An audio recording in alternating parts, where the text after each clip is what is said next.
Good morning, Sister Leanna. Hi, Sister Rhonda, and How how you? are you?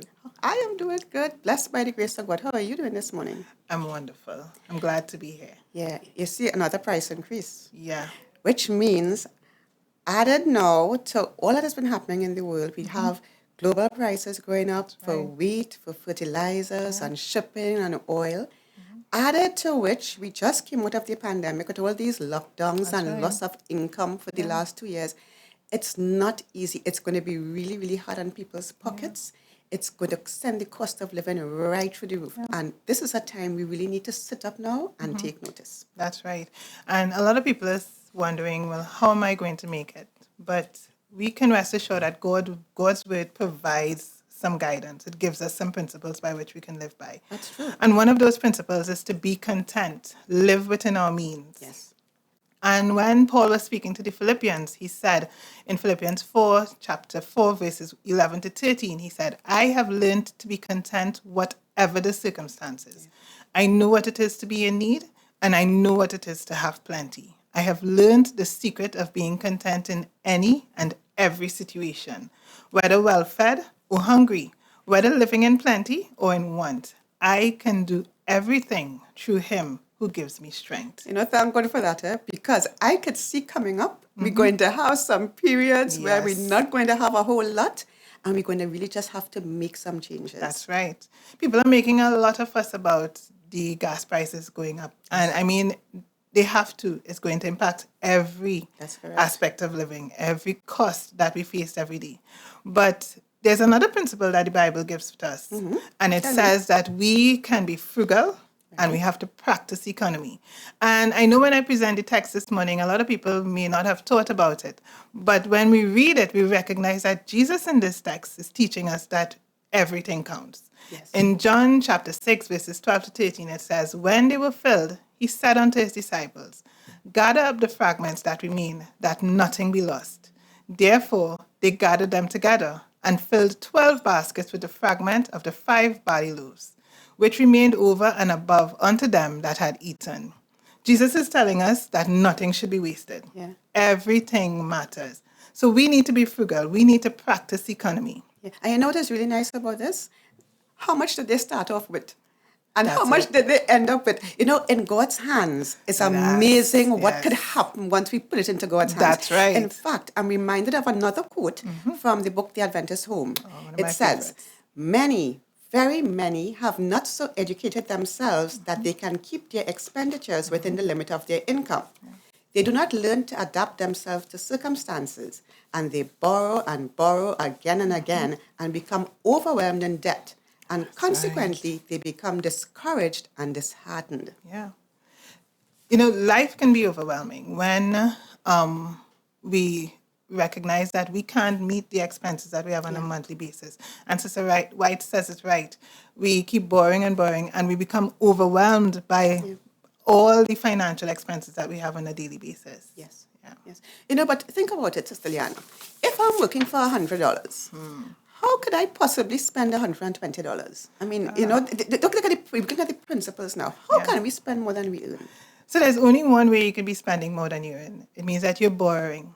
That's And right. some of us don't even recognize when we're borrowing. Yeah. We think a credit card is just a card. Yes. But you're actually Yes. borrowing. That's right. Or That's even right. if you're swiping your debit card and you're taking out of your savings, you're borrowing Yes. from yourself. That's right. So you can never spend more than you earn. Yeah. It means that you're using what you don't have Correct. to cover the expenses. Correct. And we don't always recognize it, right? And I mean, borrowing from yourself is one thing, but when you start to borrow from others That's and the right. debt starts to build up, and then you realize that you cannot even pay that down. Yeah. That is, I can understand why people become discouraged.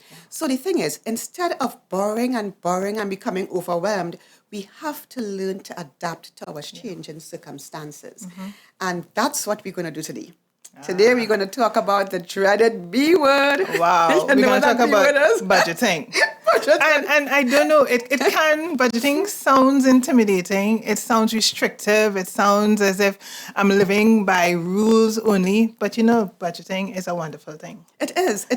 And the thing about it is, okay, I don't like the word budget because I think it just sends a bad message out there. But when we think about it, what it does, it's a tool to really help us control where our money goes each month.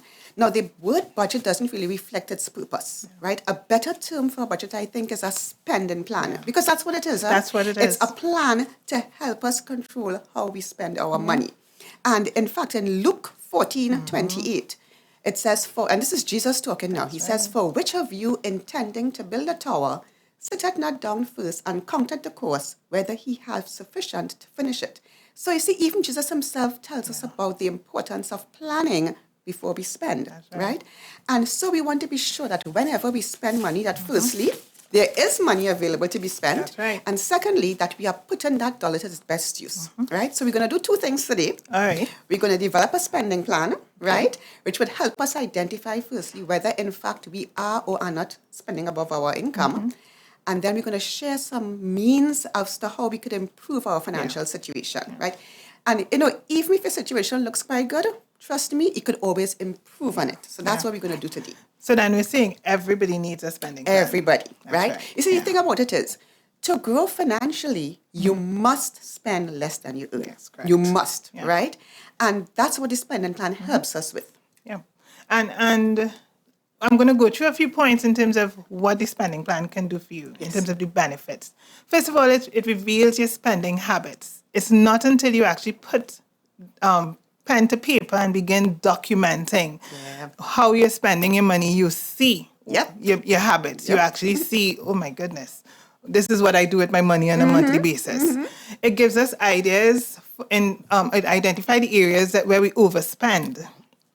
A lot of times we don't realize that we're spending too much money, maybe on food, maybe on clothing. It's only when we start documenting, we start tracking those bills that we recognize that we're overspending. Thirdly, it can ensure that you meet all areas of financial commitment. And when I say financial commitment, I'm not just talking about your loans that you have to repay.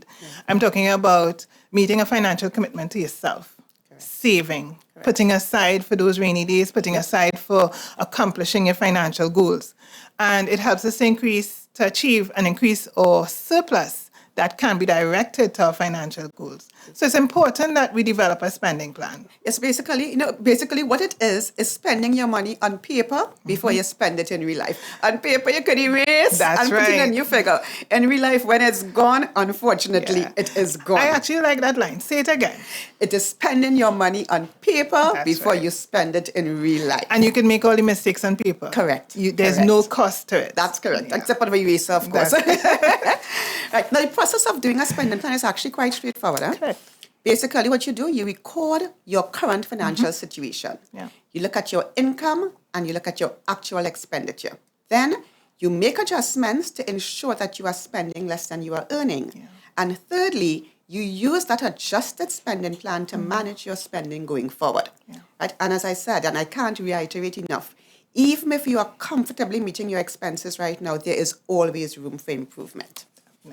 So, Sister Leanna, this is a monthly spending plan. I know it might look really overwhelming to some people because there's a lot of information on this plan, right? But basically, our monthly expenses could be grouped into one of 10 expense categories, either giving, tax, housing and utilities, food, transport, insurance, loan payments, saving or investing, miscellaneous, and then an allocation. Right? So what we do is we start by tracking our spending for at least 1 month, preferably about 3 to 6 months, but at least 1 month to get a realistic picture of our actual expenses. Now, if you use your credit or your debit card to pay for purchases or to make your purchases, it's relatively easy. Just pull your bank statement and you could see all the charges.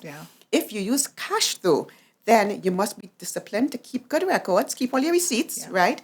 Or you could even use apps. Apps like Fudget and Good Budget that could help you track your expenses.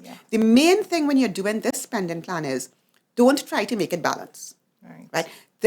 What we are trying to do with this is to capture your figures as accurately as possible. Because they talk about garbage in, garbage out. When we want to do a good plan, we have to put in good information in the first place. I see you've included quite a bit of information. Sometimes we may look at this and it looks as if we're tracking too much. But Can you track too much? No. It might look intimidating, but if we take it, look at any one category, for example. Let's look at housing and utilities. Yeah. You would see it's items that we are accustomed to, either your rent, electricity, cable, Telephone. water. It's all the things that we are accustomed paying. But why we have so much detail is because we really want to capture every cent, That's right? it. Yeah. Because if not, when you have those little dollars and cents flowing in the side of the cracks that you don't keep track of, they can add up over a period of time. So we want to get as much information to make this picture as accurate as possible. So as we plan going forward, we will be planning, with good information. That's correct. Right? So what do you think about the categories? Actually, I'm looking. It's a little challenging, huh? Let's look at a simpler one. Oh, right? Yes, I love this one. Look at a simpler one. Yeah. This just it's gives not as you, intimidating. Right. It just gives you the big categories and not the individual expense items. And two things jump out at me. I see you've included tax and you've included allocations. Now, for me, when I would have done budgeting initially started, I would not have included taxes because I'm budgeting what I'm actually being given to spend. Right. So why do I need to include tax in this? That's a very good question. Yeah. You see, the thing about it is, we can control, or we can certainly have an impact on the amount of tax that we pay. There are things called tax allowances and claims that you can make, right, that can reduce your tax. When you put it like this and you see the amount of money that is going to tax, I call that lost money. The government wouldn't agree, but I call it lost money, right? So we could see, okay, we're not willing to have this level of taxation. What can we do to reduce the level of tax, right? And so that's an important one to track, especially since we can do something about it. There are avenues available to us. We'll probably talk about that later on. Yes, right? And of course, you asked about the allocations, right? Now, the allocations, it actually refers to a group of expenses that are known by a number of names. Okay. You hear it called lumpy expenses, non-monthly expenses, variable expenses, irregular expenses. Basically, they are the ones that show up sometime in the year, but not on a monthly basis. And because of that, we forget it, we overlook it, and when they come, because they tend to be very large, that is what gets our spending off track, right? And what I have found over the years is that these lumpy expenses are what leads us to doing a lot of borrowing. Either borrowing from ourselves by drawing down on savings or borrowing from the credit card, the credit union, or personal loans. If we could properly manage or properly plan for these expenses, we'll be a whole lot more successful in living within our means. Definitely. Now, having said that, I'm going to throw it back at you. Do you think of any examples of these figures, of the things that I call under the allocation account? I was listening to you speak, and a few of them are actually running through my head. You have your housing repairs, car insurance on an annual basis. You might have a medical checkups that you do annually, vacation. Those are things that jump out at us. We want to go on a vacation, but we don't necessarily have the funds to do it. So obviously we go and borrow. But what you're saying is we can plan for this. We can plan for it. And there are a whole lot. You can talk about property taxes, which we are not holding our breath for. But the toiletries and cosmetics, we don't buy that necessarily every month. Clothing, and so we don't do that every month. Medical, not every month. So the key thing is, we know that we're going to have these coming. They're going to come pretty big, so we plan for it. And it's not all difficult once we know what to do. Let's look at a simple example. Sure. So what we're going to do is we're going to note which irregular expense items apply to us, because not all going to apply to everybody, right? What we do, we pick one, which is, say, car maintenance. We look at what we spent in the previous year, the previous 12 months. Right. How much did we spend on maintaining our cars? So in our example here, it's $6,000. Now, if we spend $6,000 for the year in car maintenance, how much does that work out to per month?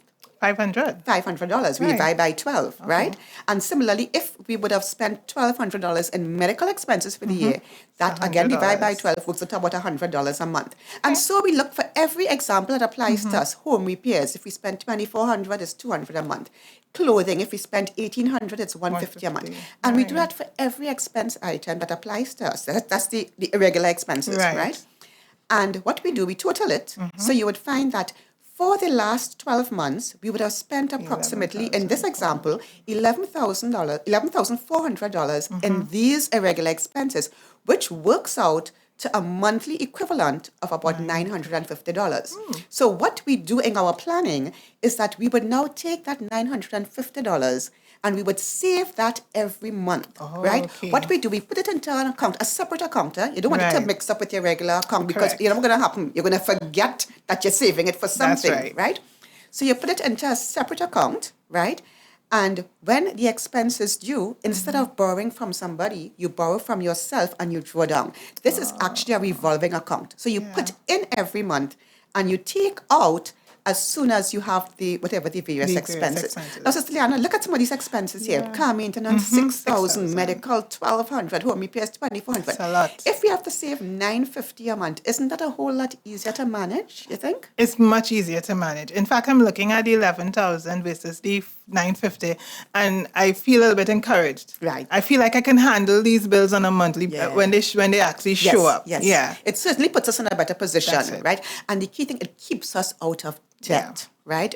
Remember we said if you're spending more than you're earning, you're not going to grow financially, right? Correct. But when you put it into a separate account, it's important that you have the discipline to actually leave the funds there. That's right. It's not to dip in just because something comes up. Correct. That's why we call it the allocation account, strictly for these expenses, right? So now this is what goes into our spending plan as the line item allocations. Okay. So then you could continue to fill the rest of this using, of course, all the receipts and bills and so that you would have pulled all your bank statements. Right. And you can actually put in what your salary would have been and what your various expenses would have been. So for this example, for John Doe, his salary was $10,000 a month. And he would have had his expenses. And by the way, you notice his tax is relatively smaller. Yes, it is. Because he took advantage of a tax break, I'll tell you about that one going forward. Yeah. And the tax break, what his tax down to just $375 a month, right? So what you do, you put in also, using the more detailed spending plan, you would have the various line items and you add them up and you put the totals on this simplified one. So you add up all of the monthly expenses and you get a total for the expenses and then you subtract it. You subtract the expenses from your income to get what is either a surplus or a deficit. Now, it's very possible, in this example, it's a surplus, but it's very possible when you do the calculation that you might even be surprised that you have a deficit, right? Because sometimes I said our if you don't call it bad spending, is masked by the fact that we use credit cards, which are billed the next month, right? And we just tend to get lulled into a false sense of security, a false sense of financial security that our bills are being paid each month. But the fact is we are not growing financially. No, and in fact, our net worth might actually be eroded each month if we continue spending more than we are earning, right? So this is what gives us our current financial situation. And like I said, it's important when you're filling this out the first time, put accurate figures in. That's right. Even if it's more expenses than income, it's not easy to bear, I know, but we need to know so that we can correct it, right? That's it. So you can only actually know where you are if you put the correct information in, and you can only move forward when you have a clear picture of what your situation is right now. Correct, that's correct. Yeah. Right, so now that we know the current situation, we could then relook the spending plan and see, okay, where are the areas of overspending, as I said before, where are the areas we could now cut back to make sure that we bring our spending in line with our income, right? And this is called improving our surplus position. But as you did that budget just now, I am thinking of, I don't know, as women, a lot of times we collect the receipt, we stick them in the wallet, and at the end of the month you have a bunch of receipts and you just pull them out and throw them away. Right. When actually if we sit with it and go through our budget and check our receipts against what we actually budgeted, we'll see whether or not we're keeping on track with how we're supposed to be spending. Correct. And then, of course, we can make adjustments as necessary, right? Yeah. Now, so if it is that we are in a deficit, or even, like I say, if we do have a surplus, to improve that surplus, we could do basically one of two things. Yeah. Increase our income or decrease our expenses, or actually a combination of both, right? Yes. Now, to increase our income, we can actually use our skills and talents to earn extra. Right? You know what they call this side hustle? Yeah, that's a famous word now. I'm sure you have some ideas on that one. That's a popular word now. Yeah. Maybe you're into baking. You bake fantastic breads. There are persons who don't know how to bake a bread. Right. That's a business you can go into. Yep. Right? Sell some bread, do some cakes, or maybe you're into, you're good at combing people's hair. Right. That's a service you can offer. Correct. Whatever skill you have that persons would be interested in, that's a business you can go into. And you don't need a large clientele. Correct. You can have 5 to 10 persons, and that's an extra stream of income. And I think that's what people don't realize sometimes. When we talk about a business doesn't have to be a big formal thing, No, a it limited doesn't. liability company. Correct. No, it could just be you providing a service or a Yeah. good to someone who has a need. Yeah. And that's simple. You have a customer, you have a business, That's right? So we're going to look now at some ways in which we could reduce our expenses. According to Jesus, pick up the fragments, That's right? it. Some ways in which we could improve our surplus situation. And the first one, we're not going to look at all the categories. We won't have time for that. But we're going to look at some categories and give just a few suggestions as to how we could pick up the fragments. Giving, right? It's important that we remain faithful stewards and claim God's promises. I think people tend to overlook this sometimes. That's right. And the tendency is sometimes there to, I'm going to not return an offering this month, or maybe I'm going to borrow the tithe. No, people, don't do that. No. Don't do that, right? Because when we do that, we open ourselves to what, like what Haggai tells us, in Haggai 1 verses 5 to 7, when it says, consider your ways. Before you think of doing it, consider your ways. Otherwise, you may end up in a position where it's as if you're putting your wages into a bag with holes and you end up in a worse situation. Yeah. Right? And in Malachi, God says, if we are faithful, he'll rebuke the devourer for our sake. So he has promised that he will take care of our finances. Yes. Once we are faithful to him. Yes. And and there are so many other promises that the Bible tells us. God says, I will provide all your needs. That's right. He says, don't worry about what you will eat or what you'll drink, what you'll wear, So I think, staying faithful as stewards, it's important. Right, is very important. Yeah. God will open up opportunities that we can't even start to imagine. That's the verse says, open you the windows of heaven and pour out a blessing that there isn't. Not room to receive. I would imagine not having room for blessings. Oh my gosh, it can't ask for better than that. No, you can't. Right? So certainly, we want to stay faithful and do what we are required to do. Remember, we are only stewards. And if the owner tells us we have to do something, then let's be obedient, right? Yeah. Then the other area we can look at is tax, right? We spoke about earlier. Yeah. How can we reduce our taxation? Of course, by taking advantage of tax deductions. And I'll discuss two of them. One is the deferred annuity. Right. This is a tool that is used to help us save for the future, save for retirement. Yeah. So it does two things. It reduces our tax burden in the present, and in the future when we have lower levels of income, right? And also we have fixed income that we're going to be living on. We now could have something that we could top up our pensions with, right? Yeah. So that's one that we could use. And the other one is the deed of covenant. Yeah. Now, Sister Leanna, I know deed of covenant is a bit controversial. How do you feel about it? I think it's a wonderful gift that has been given unto us. I think so. A lot of people see it as us taking tithes back from God, but it's definitely not that. It's not. It's an opportunity that the government has given us to reduce our taxes. Correct. And the reduction of that taxes is based on us being faithful to God with our tithes and our offering. Correct. And you are not getting tithe back, you're actually getting taxes back. Correct. And you have the choice as to whether or not you want to keep that return. You can give it to the church. Exactly. Or help someone. That's right. And I think that's a big misunderstanding, in that somehow people seem to think that it's a contract between you and the church and you're taking back what you have given. No. Definitely not. The actual deed that you do is a contract between you and the government. That's right. And the government is recognizing that churches do a lot of work in the social, helping the social needs of the community. Yeah. And so if you are giving to the church, then they're saying, well, good, we want you to continue giving to the church. And to do that, we're going to give you a little tax break. Yeah. And Sister Leanna, I consider this to be one of the windows of heaven and one of the blessings that God is pouring out. Certainly we could do, we could use both the deferred annuities and the deeds of covenant to help reduce our taxes. Right. Of course, we could look at housing and utilities. I'm throwing that one on you. A lot of us don't like change. We don't like shopping around. Yeah. As women, we like to shop around for clothing, or if we're looking for a stove or refrigerator. We're not being biased, not women alone. Well, true. All right. Men also handle the finances, right? But you can also shop around for your utilities. Yes. Where can I get internet or cable or even banking at a lower rate? Yeah. If we shop around and we find a provider that can give us the same service at a lower cost And I don't mean save, doesn't mean that you're going to save $100 every month. You might save $50, but that $50 adds up. Or you can save $300 to $400. And I'm talking That's about it. experience now, knowing people who have actually saved $300 to $400 a month simply by changing their service providers. Right. And in some cases, got even more than they were getting before at a much, much lower cost. Yeah. You know? As Can't human overlook beings, that. Can't overlook it. change seems to be very difficult. Yeah. But change a lot of times brings good things. Yes. So shop around. Yes. See where you can get your services at a much cheaper rate. Correct. And it says let your choices actually match your needs. Yes. Do I need this? Correct. That's a question we have to constantly ask ourselves. Correct. A lot of times we purchase things that we don't actually need. We have a lot of dust collectors at home and a lot of dinner sets and plates and do we need all these things? Exercise equipment That we're not using, right? Do I need all of that? Yes. So that's one way to manage how we spend our money. Correct. And if we're looking at food, sometimes, or a lot of people actually, spend a lot of money purchasing food.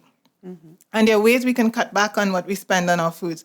First of all, we can start a kitchen garden. Oh, yeah. And you don't need a lot of space. You don't need a lot of land. You don't even need a lot of land. All you need are some containers, empty containers. You fill them up with some soil. And you can plant simple things. Pak choy, cabbage, your seasonings. Yes. You can plant okras. And those things help to supplement your income and your spending because you are now providing food for yourself. And when it comes to preparing meals at home, this is something I really encourage. A lot of times we spend too much money buying food outside. On a daily basis, if you're buying breakfast, lunch, and even dinner, you're talking about more than $150 a day. Sister Leanna, you see that point? I'll put a pin on that point for a little later because I will show you something that might surprise even you. Maybe. So, it's important for us to manage what we're spending when we're buying our food and consuming food on a daily basis. And what about teaming up with other people to buy bulk? Yes. All right? We can go to the wholesalers. It could be 5 of us. We don't need a lot of food in our house, but if we come together, then we can benefit from the cost reduction of buying in wholesale. So call your family members, call your church members, come together. Everybody decide what we need. We make a list, we buy it in bulk, and then we distribute. Correct. Right? It may be a little hassle, but you will be glad that you saved those dollars at the end. And of course, when you're making your list, we could also look at some lower cost options for That's some of the right. items, Yeah. or even local options for some of the items to, Yeah. again, help with the reduction of the bill. Yeah. Okay, if we look at loan payments, right? Now, one of the things you find is that when things get difficult and money becomes tight and the budget seems overwhelming and I mean, like I said, and cost of living keeps increasing, sometimes we feel that, we could miss the loan payment this month or just stop paying and hope it goes away. Yeah. It doesn't go away, doesn't. right? So one of the things I would like to encourage, firstly, if you're being challenged, when you're doing your planning, continue to pay each loan. That's right. Remember, that's a Christian principle as well. We have borrowed it, we have to pay back, and duty to pay back, Honesty. right? So make at least the minimum payments each month. But we could look a little further, right? If it is that, let's say we have 2 loans right now. Maybe one is a bank loan, one is maybe a hire purchase loan. Yeah. We could say, okay, let's consolidate these loans. And credit unions are very useful in this regard. So we take one amount of money or one loan from the credit union, and we use that money to pay off the bank loan, pay off the hire purchase loan, and now we just pay back the one loan at the credit union. What you find happens is that the amount you pay back to the credit union or that one source would be less than the amount of the bank plus the amount of the hire purchase. So you end up freeing up some money as well. So that's one option we can look at. Another option would be, using assets that we have to pay off or pay down debt. Sometimes we have those same dust collectors sitting at home, the exercise equipment, whatnot. We could sell some of them, right, and use it to pay down debt. Or, all things being equal, we could look at our situation and maybe use some savings that we have and pay off take a credit card. You might be paying the minimum on a credit card month by month. A credit card interest is 26, 28%. Right. Savings account interest is 0. How many zeros? Not even, I would say 0.005, right? So maybe we could use the money in the savings account, pay off the credit card, put the credit card aside so we don't rack it up again.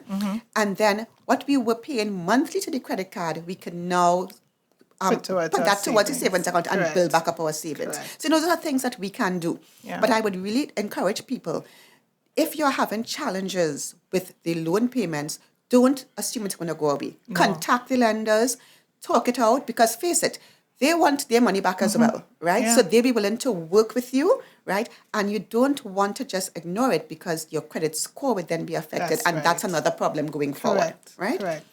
So the next one we're going to look at is our allocations, those lumpy things, Yes. and of course How the you can miscellaneous manage that. expenses. What do you think about this one? There are so many ways that we can develop skills and begin to do things for ourselves. Yes. Technology has made YouTube videos available to us. If you are an owner of a vehicle, you could learn to change the oil in your car for yourself. Yeah. Simple mechanical issues you could deal with. Go up and do some research. There are free courses out there available to anyone who wants to do them. Make yourself available. Get the information, be trained, and begin to do stuff for yourself. That would reduce your cost. If you can change your oil, if you can change the shock in your vehicle, or some simple house repair you can complete for yourself, then it means you don't have to pay someone to do it. And that could be a means of earning income as well. That's So right. you could be doing two things, reducing your expenses and earning some income at the same time. It could become your side hustle. That's right. That's right. So there's so many ways that we can reduce our expenses by getting a skill or developing a skill, and then using that skill to complete the task for ourselves. Lifestyle adjustments, the principle of contentment. We're going back to Philippians chapter 4, verses 11 to 13, where Paul reminds us that we need to be content. You cannot want to live above the standard that your income can afford. That's right. I mean, we all want nice things. We all would love to drive a fancy car, but you can't afford a fancy car. Correct. Therefore, you buy something that's within your budget. There's a scene, Sister Leanna, a local scene. You can't you can't have champagne taste when you only have Moby pockets, right? And a lot of times that's what we do. Yeah. We love the expensive things, but we can't afford it. Correct. And God is encouraging us that we must be content. Yes. And if we are content, then those things don't bother us. Correct. Eventually, if God decides He opens the door, you'll be able to afford it. And you do it at that time. Yeah, and being content also helps with the whole aspect of impulse buying. That's right. Because before you would spend anything, especially if it's not in your spending plan, Yeah. you have to ask yourself a number of questions. Do I need it? That's right. Can I do without it? Yeah. Can I do it cheaper? Is it costly to upkeep? Ask all of these questions. And if you don't have it in your spending plan, you know what? Walk Leave away it. still. That's it. Leave it, Leave right? it right Because there. too many times we buy things that we don't need. And I think we have to get into the habit of thinking annually. Yes. Because you see, many times we think it's just a small change, a small thing, but it adds up. Drop fills the bucket, right? Yeah. You spoke earlier about the idea of food, buying food on a daily basis. Think about this. If I were to purchase food valued at $40 a day, it could be breakfast, lunch, combination, whatever. Okay. Say $40 a day. For a working week, that's 40 multiplied by 5, which is $200 for the week. For 52 weeks in the year, that's $10,400 just in buying food. That's a lot of and that's money. just buying lunch and breakfast, And remember John Doe? His salary is $10,000 a month. So that's a whole month's salary just Yeah. on buying food. And you were very conservative with that $40. I was very conservative.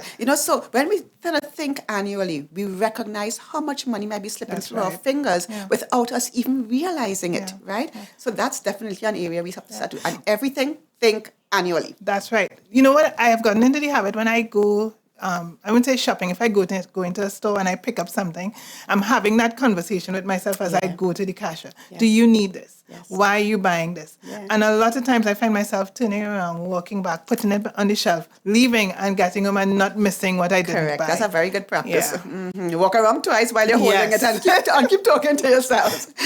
And we find what we're going to look at this morning is saving and investing, Correct. right? Now, we are talking about balancing your income and your expenses to get a surplus, right? Now, the surplus is not just to have money to save and hoard. No. The surplus has a purpose, right? The surplus is what we use to meet our financial goals, right? And there's a goal and now I would like for everybody to have, which is an emergency fund. Yes. I think anybody who would have gone through 2020 and 2021 would recognize the value of an emergency fund. Yeah. When income is just cut, no notice or very little notice. If you don't have something to fall back on, it really can make a difference between, being, well, I don't have to say anymore. I think people would have experienced it, right? Yeah. So certainly we try to get an emergency fund of, you want to get between 3 to 6 months, or even in these volatile times, I would say 6 to 12 months. Okay. But recognizing, of course, it's not like you're going to just go and get a whole set of money just dropped into a fund. We work on it. And it's this surplus month by month we could put towards getting this emergency fund. Right now, you might want to know what does the emergency fund really cover. It covers your living expenses. Okay. So we look back at our spending plan, see how much money do we need to live on. Not this is your updated spending plan, not the original one, right? And whatever money you need to live on, consider that, okay, that's 1 month. So I put aside 3 to 6 of that figure to get into my emergency fund, to build my emergency fund. So you mentioned you're not just going to put a lump sum, so it means that it doesn't happen overnight. It doesn't happen overnight. It's something you work towards. It's a goal. Yeah. You may be able to build 1 month emergency fund probably over a 6 month or 3 month period. Correct. But the important thing is that you're working towards accumulating enough funds that if something happens, and it doesn't just have to be COVID, you could fall ill. Correct. A spouse, family member could die. Correct. We don't think about these things, but it's important for us to have something that we can fall back on. Correct. Yeah. Correct. So, Sister Leanna, I think that's what we're going to cover for the day. Yeah. As before we go, though, you have any kind of closing comments you want to say? Well, I know we've given them a lot of information, but I just want to encourage persons, do not be daunted. When you actually put your finances on paper and you recognize that you might be in a deficit, it's not the end of the world. We can work towards moving into a surplus.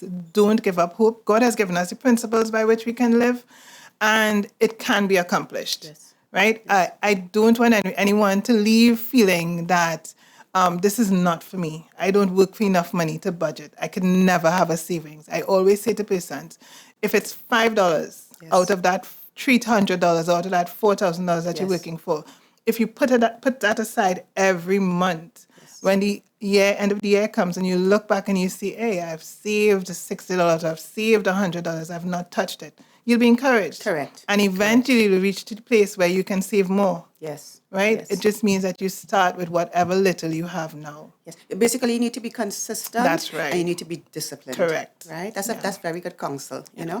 And I would also like to add, sometimes you feel really overwhelmed and you feel like you don't know where to start and you don't know where to go. If that's the case, reach out to someone for help. There are people who are able to, who do this, who can able to help you. Yeah. Reach out and get some help. Don't just feel it's going to go away. It's not going to go away, no, right? It won't. And even more than that, we're going to close with this one. We are counseled in the Ministry of Healing. Yeah. It says, in the expenditure of money, in the use of time, strength, opportunities, let every Christian look to God for guidance.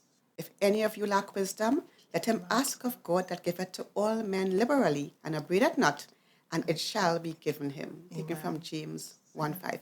That's very comforting. That's sound advice. It's sound and very, very comforting. Yeah. So I would like everybody to leave with this, that ask God to help you. He will open the windows of heaven. He will give you opportunities like you can't even imagine.